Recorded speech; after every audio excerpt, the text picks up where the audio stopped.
Hello mga kalingap, for today's video magbibigay po tayo ng reaction sa naging date ni Rose Ann at ni Cedric. Sa nakaraang vlog nga po ni Kalingap Rob ay napanood natin doon na nagplano ang dalawa na mag-date at gumawa pa po sila ng kanilang mga bucket list at ang venue na napili nila ay sa tabing dagat.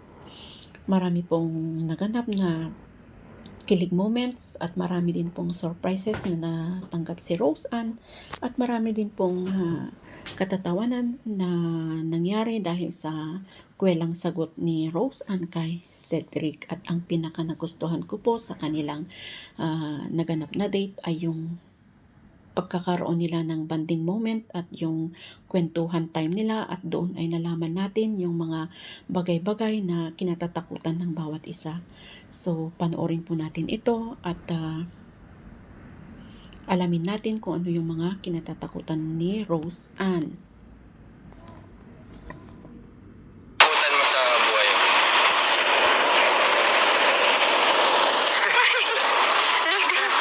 Hindi ko alam. Basta ayoko sa madilim. Takot ako sa dilim. Saka, pag iniisip ko, pag mag-isa na lang ako, pag nawala si mama, parang hindi ko kaya. Parang ang lungkot. Kasi sanay ako na nandun siya eh. Nandito palagi sa tabi ko. Tapos, basta ayoko sa dilim. Ayoko nang, gusto ko yung aliwanag. Kaya pa. Takot ka sa dilim. Pwede naman ako maging liwanag.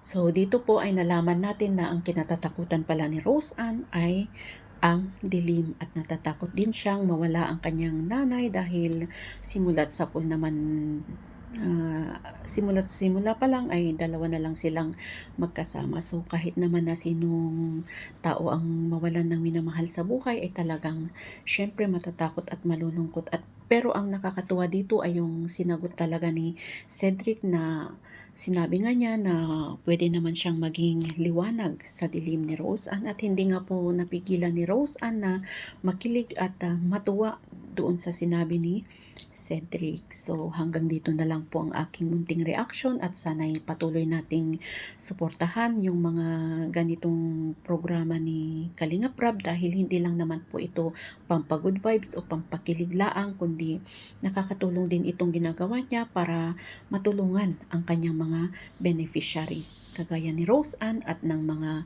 Kalingap Angels na kasamahan nila. So hanggang dito na lang po, at huwag po sanang kalimutang mag-subscribe sa aking channel. Salamat po sa inyong suporta at mag-ingat po tayong lahat. God bless everyone. Bye-bye!